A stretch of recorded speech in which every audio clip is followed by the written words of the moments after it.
Você já parou para pensar por que existem tantas línguas diferentes no mundo? A resposta está em uma das histórias mais fascinantes da Bíblia, a Torre de Babel.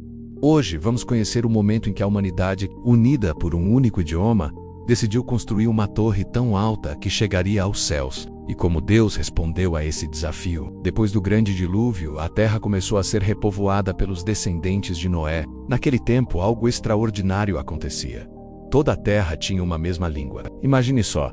Não importava onde você fosse, todos se entendiam perfeitamente. Não havia barreiras de comunicação. Não havia mal-entendidos. A humanidade falava um único idioma. E aconteceu que, partindo os homens do Oriente, acharam um vale na terra de Sinar e habitaram ali. Aquela planície fértil parecia o lugar perfeito para estabelecer uma civilização. O solo era rico, havia água em abundância e o espaço era vasto. Mas algo começou a germinar no coração daquelas pessoas. Algo que mudaria o rumo da humanidade para sempre. Foi então que disseram uns aos outros: Eia, façamos tijolos e queimemo-los bem.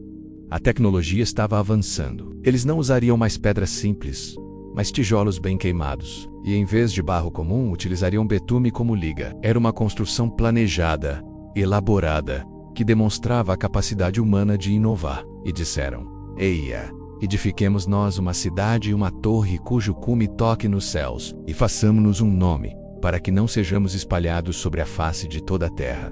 Aqui está o coração do problema. Eles queriam 3 coisas. Primeiro, construir uma torre que chegasse aos céus. Queriam construir um monumento em glória à capacidade humana. Segundo, fazer um nome para si mesmos, buscar glória própria, independente de Deus. Terceiro, evitar serem espalhados pela terra, ir contra o propósito divino de encher a terra. Lembre-se, Deus havia ordenado a Noé e seus filhos que se multiplicassem e enchessem a terra. Mas aquelas pessoas queriam permanecer juntas, concentradas em um único lugar, construindo um império humano sem Deus.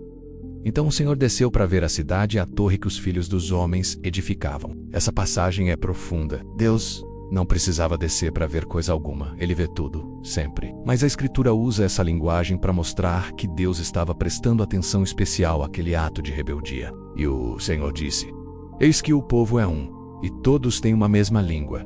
E isto é o que começam a fazer. E agora? Não haverá restrição para tudo o que eles intentarem fazer. Deus reconheceu algo importante.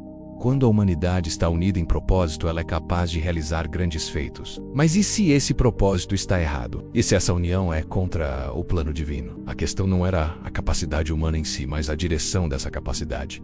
O coração do homem estava voltado para a autossuficiência, para a independência de Deus.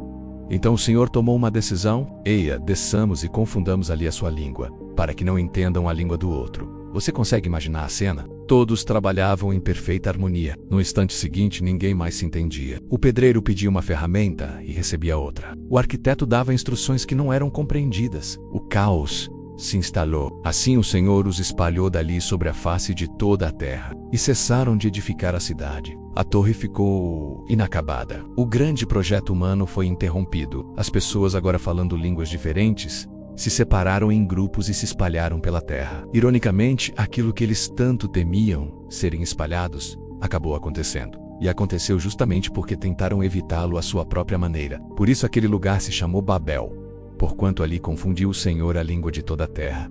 E dali os espalhou o Senhor sobre a face de toda a terra. Babel significa confusão. Um nome que carregaria para sempre a memória daquele dia em que Deus interveio na história humana. Mas o que essa história nos ensina? Primeiro, a autossuficiência humana tem limites. Quando tentamos construir nossa vida, nossos projetos, nossa glória sem Deus, estamos edificando uma torre de Babel pessoal. Segundo, fazer um nome para nós mesmos não é o propósito. Fomos criados para glorificar o nome de Deus, não o nosso próprio. Terceiro, tentar fugir do propósito de Deus sempre resulta em confusão. Quando resistimos ao plano divino para nossas vidas, criamos nosso próprio Babel. Quarto, Deus age quando a humanidade se desvia.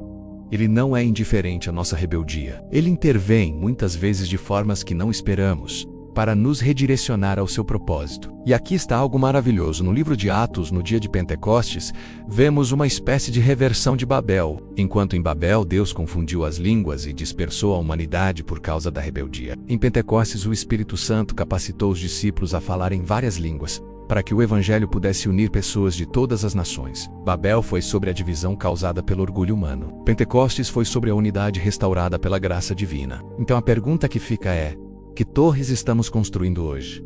Torres de orgulho? Torres de autossuficiência? Torres do nosso próprio nome e reputação? Ou estamos edificando nossas vidas sobre o fundamento que é Cristo, para a glória do nome dele? A história da Torre de Babel não é apenas sobre um evento do passado distante. É um espelho que reflete o coração humano de todas as épocas, inclusive o nosso hoje. Que possamos aprender com aqueles construtores antigos e escolher um caminho diferente.